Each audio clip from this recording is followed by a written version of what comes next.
So, Andrew, as we know, there's so much discussion and sometimes controversy over memorization in the classroom and where it fits and how it should be used and when it shouldn't be used. The spectrum of debate is vast. So let me ask you, um, what do you feel or think is the right role of memorization in education?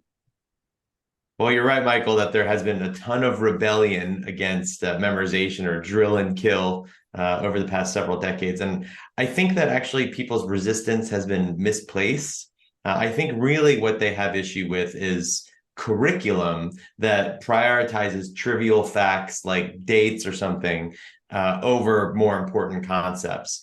And I think the second thing that they're really rebelling against is that they hate wasting valuable class time when people are together on memorization, because it's completely inefficient if you have a teacher or a professor standing inside of a classroom and saying, okay, who knows the answer to number 7? Raise your hand, come write it on the board. That's a waste of everybody's time, because half the people probably already know it. And so, great, waste of my time. I'm not even paying attention because this is easy. And then the other half of the people, it's actually too hard. They already didn't know the answer to number 1 or 2. They're so far behind. So they're completely tuned out. And it's just a misuse of everybody's time. So the real value of technology is that you can take the fact part, the memorization part, and get it out of the classroom in a personalized study tool. And now everybody's walking around with these devices, right?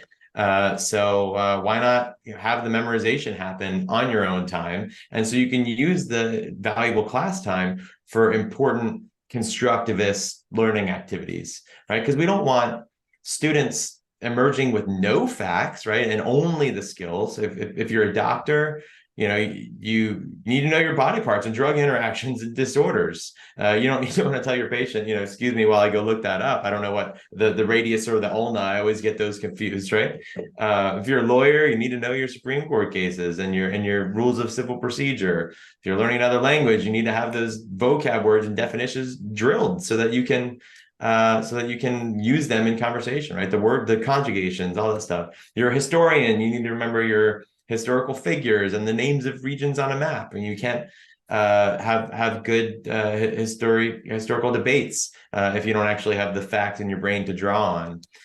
So memorization is super important. I think when constructivists say you should be absorbing knowledge through the acquisition of the skills themselves, right? You're doing project-based learning, you're writing papers, you're researching for the debates, and that's how you absorb the knowledge. Well, I think they're right, and I think that's actually a great initial impression to a lot of knowledge. But a constructivist project can never be fully comprehensive of all the knowledge that needs to be acquired.